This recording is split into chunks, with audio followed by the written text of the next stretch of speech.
喂喂喂，呢度係文哥聊天室，過嚟傾下偈，吹下水，乜嘢都嚟噏一餐。歡迎嚟到文哥聊天室。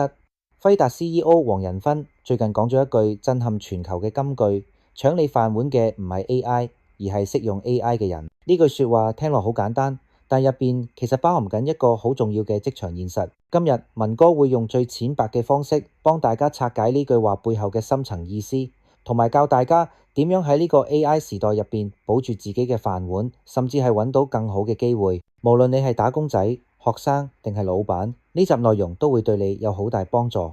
文哥會分享一啲實際例子，等大家明白點解學識用 AI 係咁重要，同埋邊啲工作最容易受影響。如果喜歡呢條片，記得訂閱、點讚、留言同埋分享俾你嘅朋友。你哋嘅鼓勵係文哥拍片嘅原動力，請大家多多支持。而家就嚟同你講下今集話題。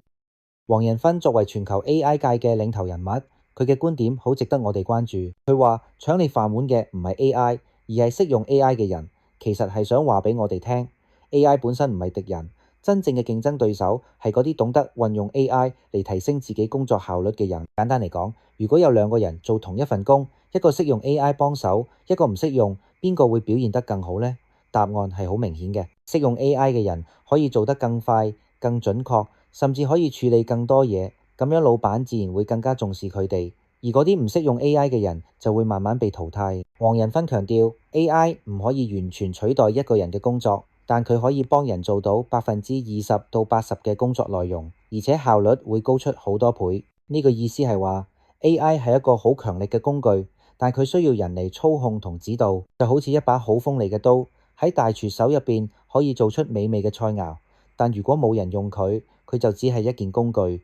文哥睇咗好多資料，發現 AI 對唔同行業嘅影響都唔一樣。一啲重複性高嘅工作最容易受到衝擊，比如收銀員、售票員、客服人員呢啲。而家我哋去餐廳食飯，好多時都係用自助點餐機，去戲院買飛都係自己撳機器。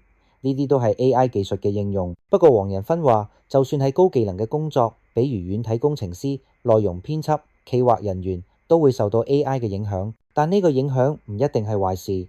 如果你識得用 AI 嚟幫手，你嘅工作效率會大大提升。比如一個工程師如果識用 AI 嚟寫程式碼，佢可以更快咁完成項目，有更多時間去處理更複雜嘅問題。令人意外嘅係，今次 AI 革命同以前嘅工業革命有個好大分別。以前嘅工業革命主要影響低技能嘅工作，但呢次 AI 浪潮，連高技能、高收入嘅工作都會受影響。呢個係前所未有嘅情況。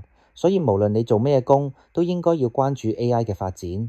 黃仁勳建議，如果佢係學生嘅話，佢會學識點樣同 AI 互動，因為呢個技能喺未來會好重要。佢話學識用 AI 就好似學識問問題咁，你要懂得點樣俾正確嘅指示俾 AI，佢先可以幫你做到你想要嘅嘢。舉個例子，如果你問 AI 講俾我聽你嘅意見，呢個問題太籠統，AI 好難答到你想要嘅答案。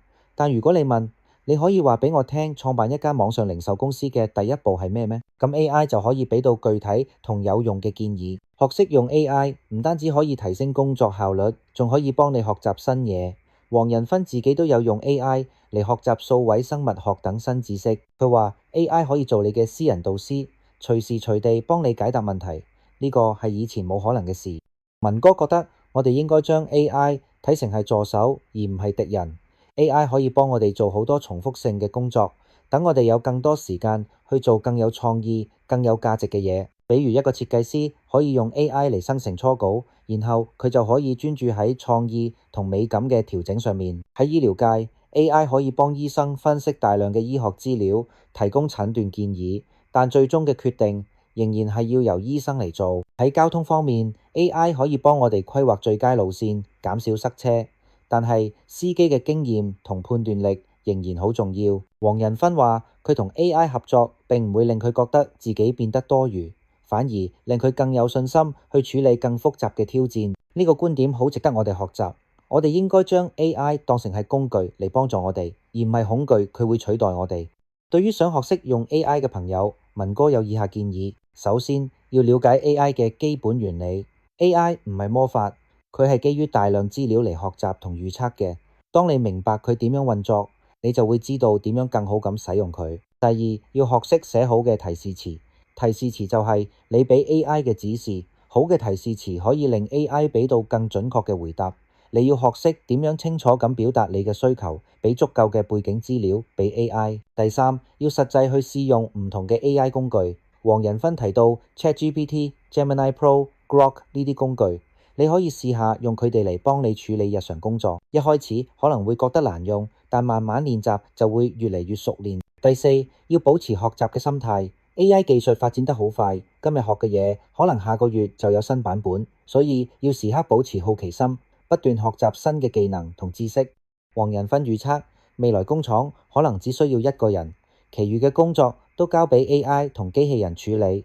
雖然聽落有啲恐怖，但呢個變化會創造出新嘅工作機會，比如 AI 提示師、虛擬架構師呢啲新職位就會出現。文哥覺得未來嘅工作要更有創意、判斷力同人際關係，呢啲係 AI 暫時做唔到嘅嘢。比如一個老師可能會用 AI 嚟準備教材，但係佢同學生嘅互動、對學生嘅關懷，呢啲係 AI 取代唔到嘅。根據研究，到2030年可能會有70%嘅工作技能因為 AI 而改變。呢個數字聽落好驚人，但如果我哋及早準備，就可以將挑戰變成機會。想喺 AI 時代保住飯碗，文哥建議大家要做以下幾點：第一，要主動學習 AI 技能，唔好等到公司逼你學先去學，要主動去了解 AI 可以點樣幫到你嘅工作。第二，要培養 AI 取代唔到嘅技能，比如創意思維、人際溝通、批判性思考，呢啲軟技能會變得越嚟越重要。第三，要保持開放嘅心態，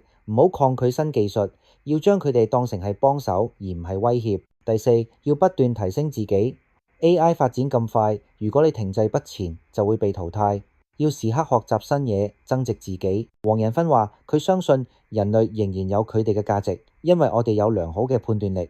有啲情況係機器理解唔到嘅，所以我哋要發揮自己嘅優勢，同時學識用 AI 嚟改善自己嘅不足。好啦，又到咗片尾。如果鍾意今集內容，記住按 like 支持下，順手分享出去。仲未 follow 我哋 channel 嘅兄弟姊妹，快啲訂閱同埋按個鐘仔。你哋每個支持都係我繼續拍片嘅動力。下次再同大家吹水，拜拜。